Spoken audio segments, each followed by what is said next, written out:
back and welcome to a what I'm currently reading video. In my previous videos, I have started reading an ebook version of The Tainted Cup and I'm now 40% into it. I'm also continuing my reread of The Stormlight Archive and I'm a third into this one on audiobook. But I finally got my hands on an anticipated release and I've been chomping at the bit to get this book, and it is Brother Song by TJ Klune.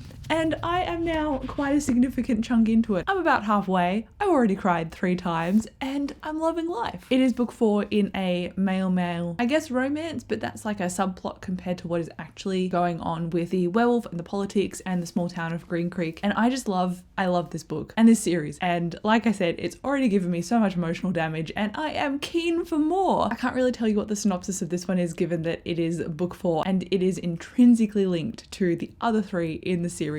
But what I can tell you is that it follows a main character who previously was a side character. He's very determined and resolute, but can also be a bit impulsive. And I love that the love interest for him in this book, he is also determined and gruff. And so it's almost like a male-male grumpy romance instead of grumpy sunshine. And I'm just living for it. I'm really worried that because it's the last in a series, I'm like, is TJ Klune going to kill off the characters that I love? I'm really scared about it. But now I should stop talking about Brother Song because I am still currently reading The Body Keeps the Score, which is a non-fiction about trauma and physiological and psychological health, and it's told from the perspective of an MD and his experiences over the past couple of decades of how mental health has been developed over time. And I've got about an hour and a half of that audiobook left and I really want to finish it because an anticipated release has come in on audiobook and I have been forcing myself to wait because I know that if I started it that I wouldn't continue and finish this book, and this one is a library hold, so I kind of need to get to it. But speaking of library holds, a few what I'm currently reading videos before this, I had The Myth of Normal on my to be read pile and I did borrow it and it's now got a week left of the hold, and it's an 18-hour audiobook and it's non-fiction, so I feel like I'm not going to get through that library hold. Hopefully I can renew it because I did intend to read it when I borrowed it, but it just hasn't worked out in my favor, so that might pop up at the end of this week, maybe early next week. It depends on what happens in my audiobook space. To give myself a break from the emotional damage and turmoil in this book,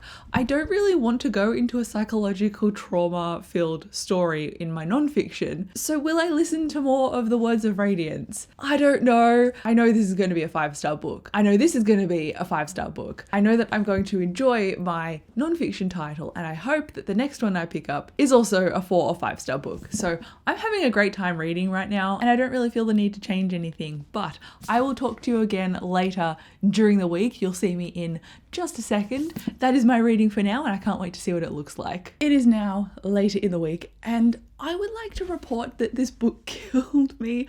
I cried 12 times. I finished it now and I gave it 5 stars, and I don't often finish a book during a weekday, so it tells you just how much I was obsessed with this.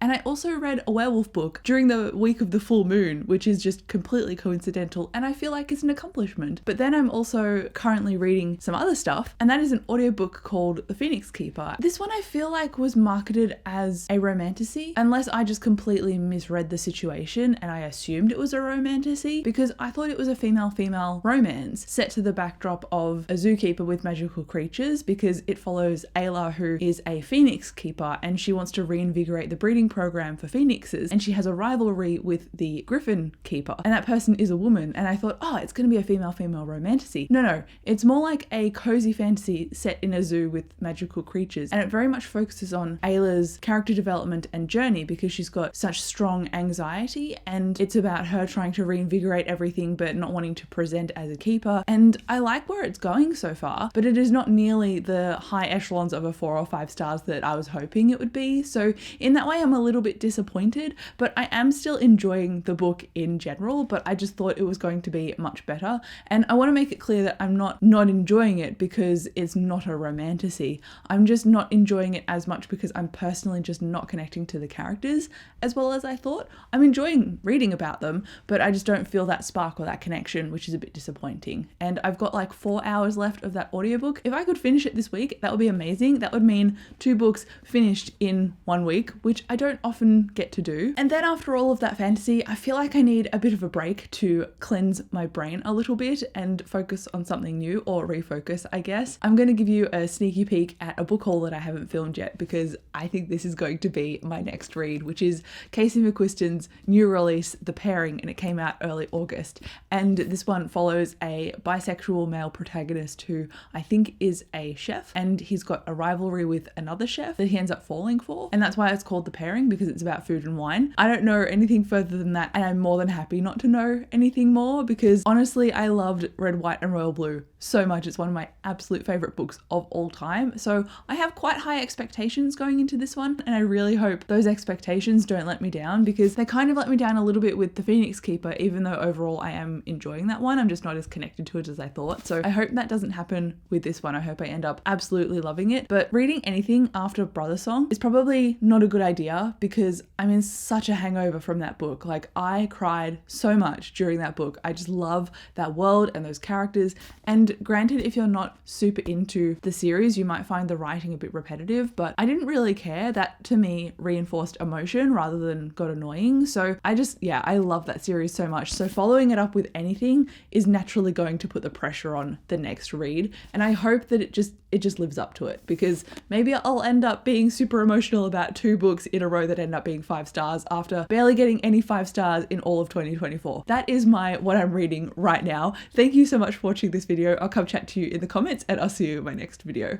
Bye.